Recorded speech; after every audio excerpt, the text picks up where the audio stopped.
Muito bem, pessoal. Continuando então a nossa aula, eu vou dar um pouco mais de informação sobre os sistemas que têm que conectar strings em paralelo.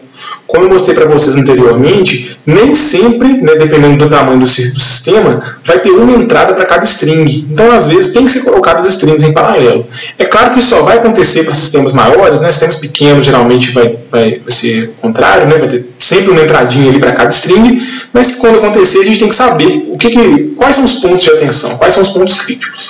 Então, nessa imagem a gente está vendo aqui 4 strings. Eu desenhei apenas 2 módulos, pessoal, mas a gente tem que imaginar aqui uma quantidade de módulos ali maior, por exemplo, 10 módulos, 8 módulos em cada string. Até mais, depende muito do inversor que vai ser utilizado e tudo. Aqui é mais um exemplo mesmo.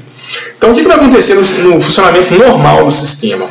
Cada módulo vai gerar ali uma tensão, a tensão dos módulos é somada para entender ali a tensão geral do sistema, de cada string.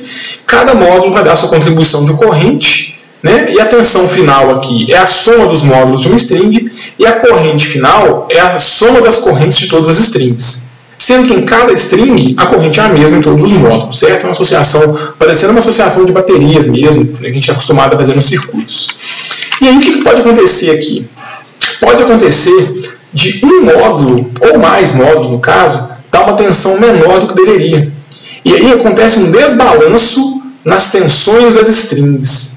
E aí, galera, a gente tem que sempre lembrar, circuito elétrico, quando está todo mundo em paralelo, todo mundo tem que ter a mesma tensão. Se tem diferença de tensão, vai ter corrente indo do potencial maior para o menor. Isso sempre vai acontecer. Então, coloquei um exemplo para vocês. Imagine que um módulo foi sombreado, ou algumas células de um módulo foi sombreado. Então, um sistema enorme. Se houver um pouquinho de sombreamento, o que vai acontecer? Como vai ter aqui uma tensão menor nessa string, vai ter fluxo de corrente do potencial maior, que é dessas outras strings que não estão sombreadas, para a string menor. E vai forçar uma corrente reversa nesse módulo. E aí, vocês talvez já tenham visto, módulo fotovoltaico, todos eles vai ter no datasheet qual que é a corrente reversa máxima que ele suporta.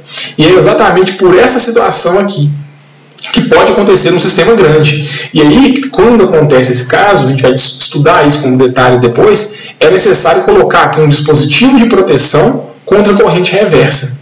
Esse dispositivo pode ser tanto para evitar a corrente reversa, mas também para impedir que o módulo queime devido ao excesso de corrente reversa. Aí geralmente coloca-se um fusível, que se tiver uma corrente maior que deveria, que esse fusível abre e aí protege o circuito. É claro que depois demanda a intervenção humana de ir lá e trocar esse fusível, mas pelo menos impede que o módulo seja queimado por esse excesso de corrente. Então, isso pode acontecer. E isso, pessoal, não acontece só pelo sombreamento. Se o sistema for muito grande, ocupa uma área muito grande, até a inclinação dos painéis pode causar isso. Se essa string da esquerda tiver com inclinação pior, em termos de aproveitamento de energia do que as outras, pode acontecer esse fenômeno. Se o ângulo azimutal também tiver diferente dos demais, isso pode acontecer. Se ela estiver mais próximo de uma estrada e receber, por exemplo, mais poeira que as outras strings, isso também pode acontecer. Então, tudo isso tem que ser pensado quando você vai montar um arranjo fotovoltaico. Então, quando se trata de colocar strings em paralelo, o que a gente tem que pensar? Sempre, primeiro, o ponto crítico é manter, sempre que possível, a tensão das strings o mais próximo possível, para evitar essa circulação de corrente entre strings. Certo? Porque isso pode acontecer, inclusive, se você desligar o inversor. Imagina só, o inversor está desligado e tem corrente rodando aqui dentro do sistema fotovoltaico, que não é desejável. Então, o que a gente pode fazer? Primeiro, tentar utilizar módulos iguais. Se a string vai ser colocada em paralelo, tem que ter, de preferência, a mesma quantidade de módulos e também o mesmo modelo de módulo. Isso é importante. Depois, o mesmo número de módulos que eu expliquei.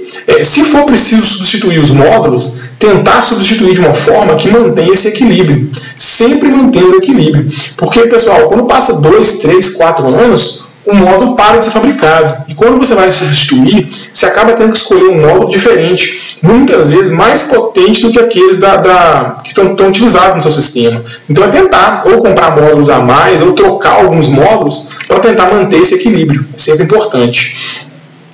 Outro ponto fundamental é, se os módulos vão ser ligados em paralelo, strings em paralelo, eles têm que estar com a mesma inclinação né, em relação à inclinação mesmo do módulo com o solo, e também o mesmo azimuth, que tem a ver com a direcionamento do módulo para o norte verdadeiro.